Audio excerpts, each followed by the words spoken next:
Hello guys, I'm Dr. Ashay Khanna and welcome back to my channel. In this video, I'm going to give you all the updates, all the notifications that have been released by NMC, the Indian government and the Supreme Court. So if you are someone who has returned from Ukraine, then I request you to watch this video till the very end, because if you try to skip this video in between, then there are chances that you might not understand everything in detail. So let me tell you about the things that we're going to talk about in this video. Firstly, we're going to talk about the final year students and the internship, the online education, the screening test regulations of MCI 2002 and the NMC Gazette 2021, the internship abroad, the transfers, and in the end I'm going to conclude and I'm going to tell you what are our advices for all these things. So please watch this video till the very end.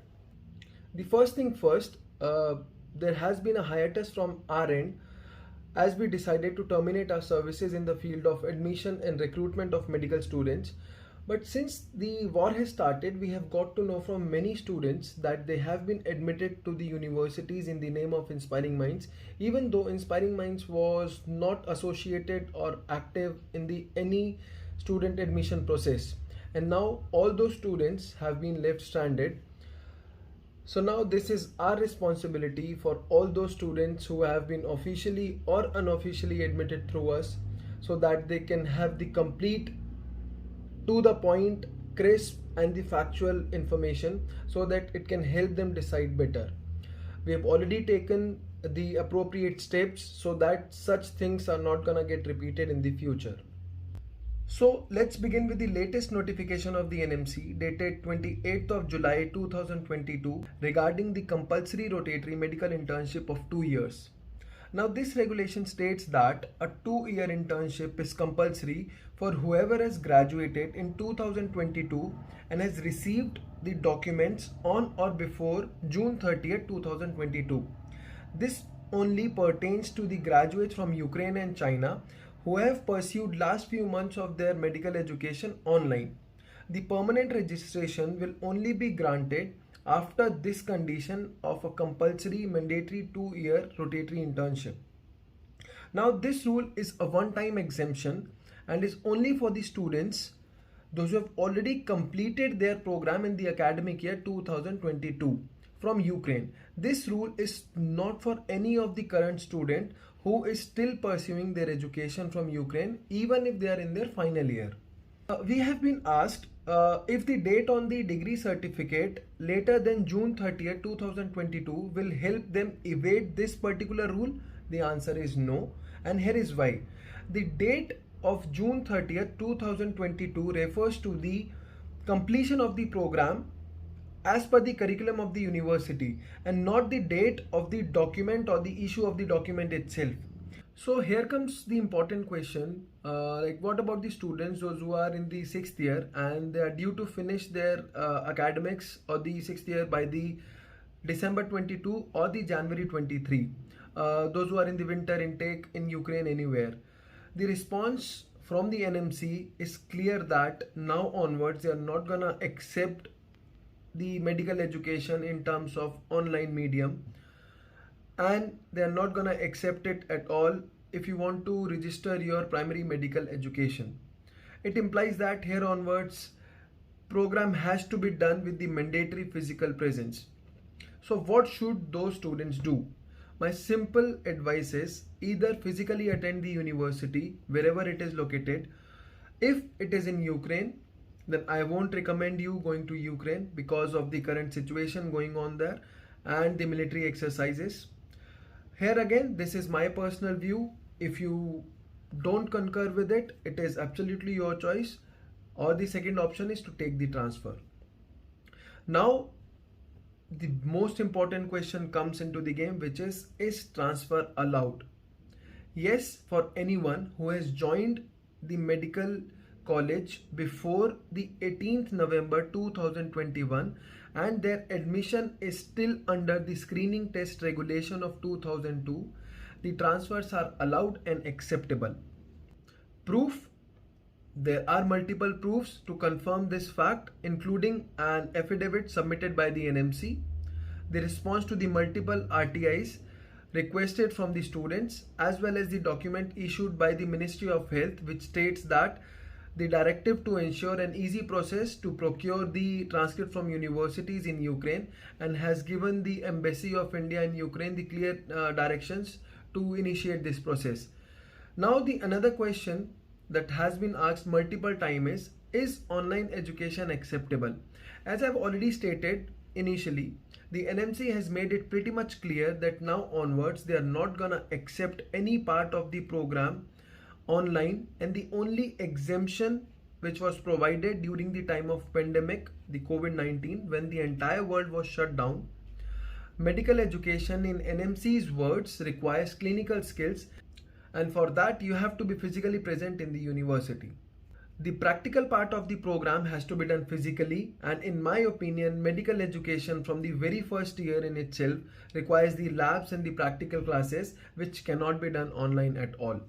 Moving on, there has been a lot of confusion regarding the internship in the final year in the university where the student is pursuing the medical education, as well as the registration in the competent authority of that country. I think this needs patience to understand, and let me try to clarify. The NMC gazetted notification states that anyone taking admission on or after 18th November 2021 shall abide by the rules in NMC notification dated November 18, 2021. Anyone who has joined the medical education before 18th November 2021, they are governed by the screening test regulation of 2022, which was being put forth by Medical Council of India, and they don't have to worry at all about the NMC notification gazette which has been released on 18th of November 2021. Now for the students, those who have actually joined on or after the 18th November 2021, let me summarize it up for you guys. Yes, your program must have the final year internship. The total program cannot be lesser than 54 months in duration. The entire program must be in English.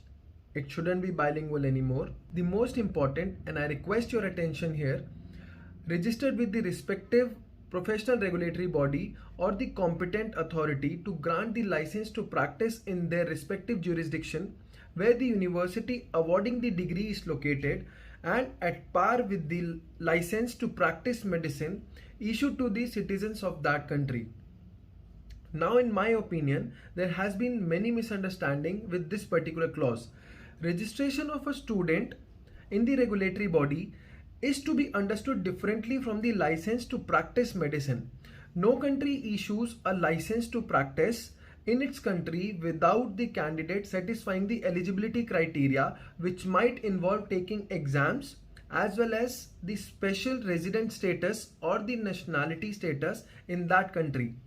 The clause, however, mentions that student must be registered with the regulatory body which is competent enough to grant the license to that student on completion of the program, and the license that will eventually be granted by the regulatory body shall the student satisfies the criterion led by the regulatory body should be at par with the license provided to its own citizens. How to understand it? Let's try with an analogy.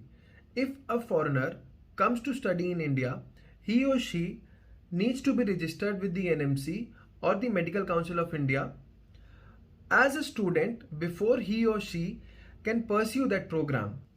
The MCI and the NMC are the bodies and the authorities that are competent to provide the license shall that foreigner abide by and satisfy all the criterion led by the NMC, that the license will be at par with the license provided to any Indian graduate.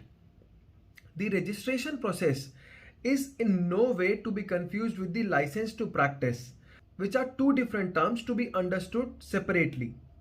Even Indian students taking admission in India are duly registered with the MCI previously and NMC now by the respective colleges, as the list of successfully enrolled students is submitted to the council by the medical colleges in India. The registration is not to be confused with the license to practice in India or anywhere for that matter. Finally, to the golden question. what does the future of the current students in Ukraine look like? Short answer, transfer is the only viable option if the physical attendance is not an option anymore, which in my opinion is not an option for most of the medical universities in Ukraine. Is transfer allowed? Yes, they are. Students entering final year, what they should do? Either attend physically or take transfers and finish their education.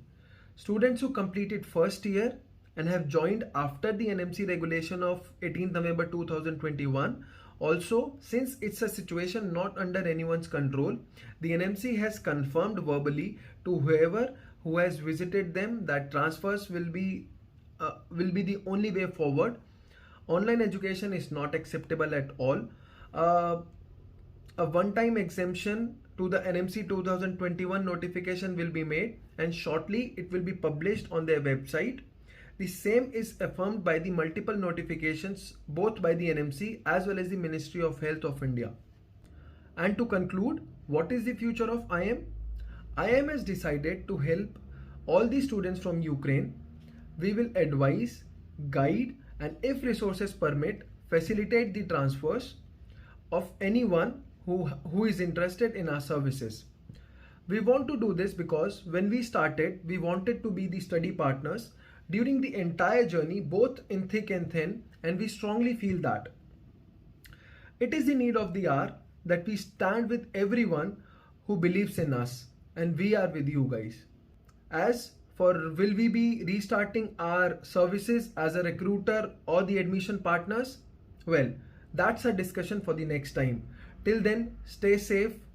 And if you still haven't subscribed to my channel, please do so, because even after the 24-hour shift, I am making this a long video for you. If you have any questions, feel free to contact us. If you feel I have explained anything or interpreted anything incorrectly, do let me know in the comment section down below. See you in the next video.